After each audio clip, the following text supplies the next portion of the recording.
Salam sejahtera Bapak Ibu yang diberkati oleh Tuhan. Pagi hari ini kita akan bersama-sama masuk dalam Renungan Harian Toraya edisi 20 Oktober 2020.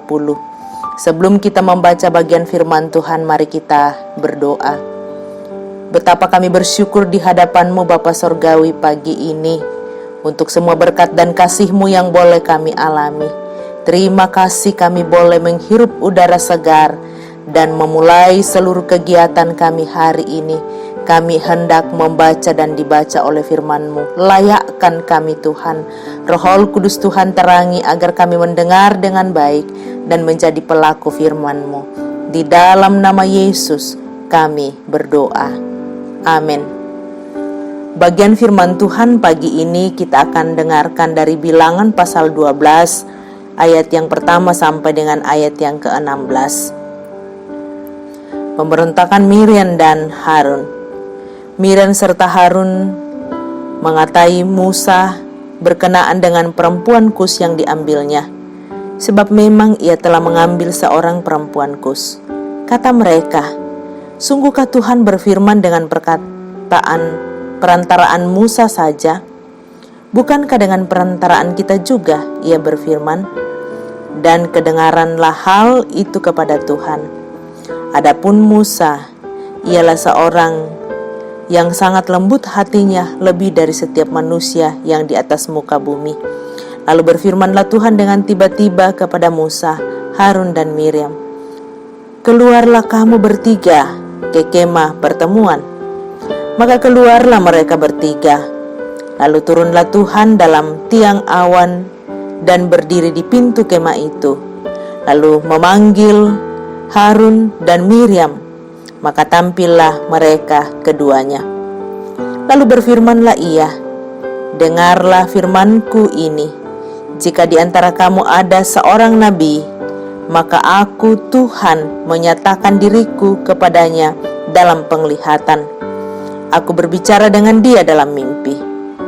Bukan demikian hambaku Musa, seorang yang setia dalam segenap rumahku.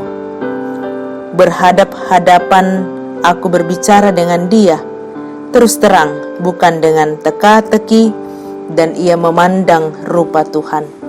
Mengapakah kamu tidak takut mengatai hambaku Musa? Sebab itu bangkitlah murka Tuhan terhadap mereka, lalu pergilah ia. Dan ketika awan telah naik dari atas kemah, maka tampaklah Miriam kena kusta putih seperti salju. Ketika Harun berpaling kepada Miriam, maka dilihatnya bahwa dia kena kusta. Lalu kata Harun kepada Musa, "Ah Tuanku, janganlah kiranya timpakan kepada kami dosa ini yang kami perbuat dalam kebodohan kami. Janganlah kiranya dibiarkan dia sebagai anak gugur yang pada waktu keluar dari kandungan ibunya sudah setengah busuk dagingnya." Lalu berserulah Musa kepada Tuhan, "Ya Allah, sembuhkanlah kiranya dia." Kemudian berfirmanlah Tuhan kepada Musa, "Sekiranya ayahnya meludahi mukanya, tidakkah ia mendapat malu selama 7 hari? Biarlah dia selama 7 hari dikucilkan keluar tempat perkemahan, kemudian bolehlah ia diterima kembali." Jadi dikucilkanlah Miriam keluar tempat perkemahan 7 hari lamanya, dan bangsa itu tidak berangkat sebelum Miriam diterima kembali.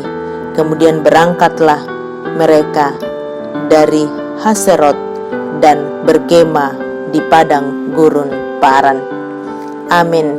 Firman Tuhan. Tema perenungan kita pagi hari ini, jangan seperti Harun dan Miriam. Da ami peulai tu Harun solah Miriam. Pernahkah Anda merasa kecewa karena menyaksikan orang lain mengambil keputusan yang tidak sejalan dengan keinginan hati Anda? Lalu apa sikap Anda ketika menyaksikan keadaan tersebut? Musa memilih diam dan tidak membela diri, ayat 3. Namun Tuhan membela hambanya Musa. Tuhan telah memilih dan menetapkan Musa melampaui jabatan nabi, karena kepadanya Tuhan berbicara muka dengan muka, ayat 6-8. Namun perbuatan Miriam dan Harun seolah menolak pilihan Allah atas Musa, ayat 2. Miriam dan Harun kecewa kepada Musa yang telah menikahi perempuan Kusi. Terlebih ketika mereka menyaksikan bagaimana Tuhan memilih dan mengurapi Musa untuk menjadi pemimpin atas Israel. Mereka iri hati lalu mengata-ngatai Musa dengan mengatakan, "Sungguhkah Tuhan berfirman dengan perantaraan Musa saja? Bukankah dengan perantaraan kita juga ia berfirman?" Tuhan tahu apa yang terjadi, sehingga ia memanggil Musa, Harun dan Miriam untuk masuk ke kemah pertemuan, ayat 6-7. Karena telah mengata-ngatai orang yang telah diurapi Tuhan, Miriam dan Harun kena kusta, ayat 9 sampai dengan ayat yang ke-10. Bapak Ibu yang diberkati Tuhan, Tuhan memilih seseorang sesuai yang Allah inginkan. Karena itu kita harus menghormati keputusan Allah dengan memberi dukungan kepada setiap hambanya. Lebih dari itu, beri mereka semangat dan jangan justru mengata-ngatai mereka dengan ucapan yang tidak memberi harapan. Apa yang menimpa Miriam dan Harun kiranya menjadi pelajaran dan peringatan keras bagi kita bahwa jangan sekali-sekali iri hati kepada orang lain, terlebih kepada orang-orang yang telah dipilih dan diurapi Tuhan. Sekali lagi, berhentilah iri hati.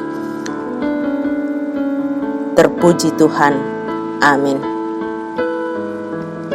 Bapak Ibu, mari kita berdoa.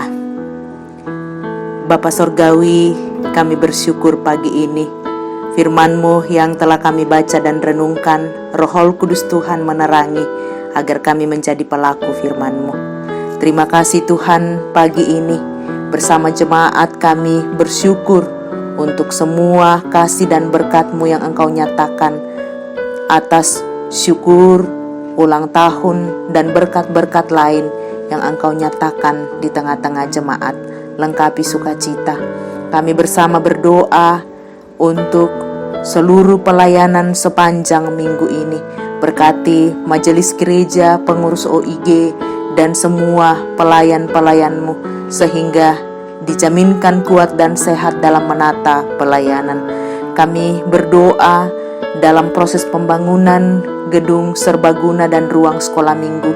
Tuhan berkati seluruh doa dan dana dari jemaat, bahkan tukang yang Tuhan pakai, lengkapi sukacita, hikmat, terlebih jaminan kesehatan. Kami mohonkan berkat-Mu Tuhan untuk seluruh jemaat dalam tanggung jawab pekerjaan masing-masing. Tuhan memberkati. Kami berdoa untuk anak cucu anggota jemaat dalam tumbuh kembang dan pendidikan. Tuhan berkati. Pekerjaan seluruh warga jemaat Tuhan berkati. Pemuda-pemudi gereja Toraja Jemaat Ramah, Tuhan memberkati di tengah-tengah tanggung jawabnya.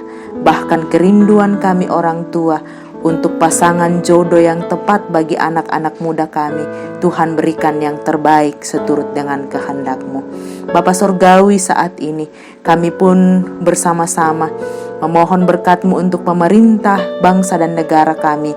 Tuhan memberkati, terlebih dalam upaya mengadakan vaksin COVID-19, hikmat dan kekuatan dari Tuhan. Bapa di sorga, kami sehati berdoa untuk pergumulan di tengah-tengah jemaat dalam menjalani kehidupan, terlebih di tengah-tengah pergumulan karena sakit penyakit. Kami mohon berkat-Mu Tuhan, teguhkan iman percaya seluruh warga jemaat yang bergumul. Bapak Daniel Lupang, Niko dan Pascal, anak Felicia dari Samarinda, Bapak Paulus Kalak Suso, Bapak Otto JG, Bapak Bayu Joni Doa, Kailo cucu dari Bapak Alson Anu, Bapak Parerungan, Bapak Yohanes Sipi yang baru selesai dioperasi, Bapak Martin Patanda, Ibu Peter Tenna, Bapak Yakob Buang, Ibu Magdalena, Ibu Baharudin Dendang, Ibu Marta Bangalino, Ibu Rita Nathaniel, Bapak Sugeng Prihatno, Ibu Damaris Siri, Ibu Anton Tiwa, Ibu Yohana Bura, Ibu Hermin Bongga, Saudara Naftali Minna, Ibu JS Bane, Bapak Yusuf Dengan, Ibu Ludia Kandola, Bapak Karel Paranoan, Ibu Margareta Kobong, Oma Keti, Mikael Osiranda Panggalo, Ibu Marta Elbaso, Bapak Oni Lakbu Awal, Bapak Yusuf Rante, Bapak TR Andi Lolo, Bapak Yunus Mudin, Bapak Albertus Pongmasak, Ibu Yeti Julius, Nenek Boko, Ibu Dorce Tumembo, Ibu CH Dengen, Ibu Agustina Patongloan, dan yang tidak sempat kami sebutkan, Engkaulah sumber kekuatan dan kesembuhan. Kami juga sehati berdoa untuk seluruh warga jemaat dan keluarga yang masih dalam suasana duka karena ditinggalkan oleh orang-orang terkasih. Mohon kekuatan dan penghiburan untuk Ibu Marten, keluarga Ibu Marten Rante, keluarga Bapak Yohanes Pangala, keluarga Bapak Matius Ruru, keluarga Bapak Slarmanat, keluarga Bapak Ter Andi Lolo, keluarga Bapak Randanan Pandaso, dan semua yang masih dalam suasana duka. Tuhanlah sumber kekuatan dan penghiburan. Bapa Sorgawi, peliharakan kami dalam menjalani kehidupan sepanjang hari ini. Kasih dan berkat-Mu menyertai. Di dalam nama Yesus Tuhan Gembala yang baik, kami berdoa dan mengandalkan Tuhan. Haleluya. Amin.